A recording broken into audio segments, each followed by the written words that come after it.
یکی هست تو قلبم که هر شب واسه اون مینویسم اون خوابه، نمیخوام بدونه واسه اونه که قلب من این همه بیتابه.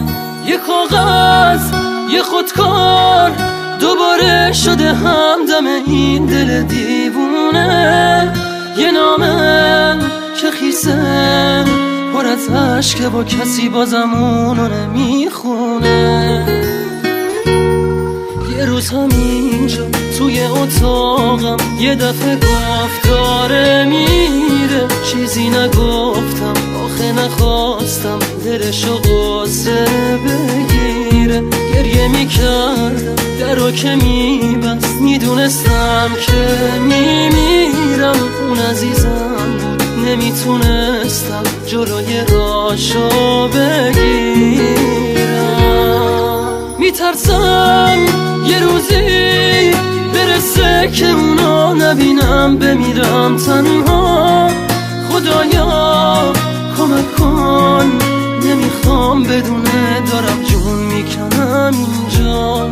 سکوت اتاقا داره میشکنه تیک تاک ساعت رو دیوار.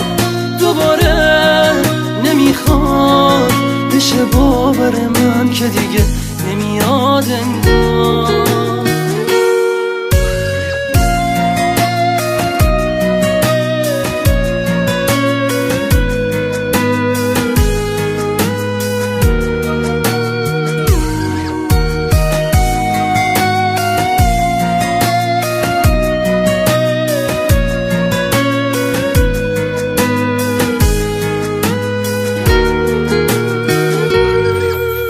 همینجا توی اتاقم یه دفعه گفت داره میره، چیزی نگفتم آخه نخواستم دلشو قصه بگیره. گریه میکردم درو که میبست، میدونستم که میمیرم. اون عزیزم بود نمیتونستم جلوی راشو بگیرم. یکی هست تو قلبم که هر شب واسه اون مینویسم اون خوابه، نمیخوام بدونه واسه اونه که قلب من این همه بیتابه.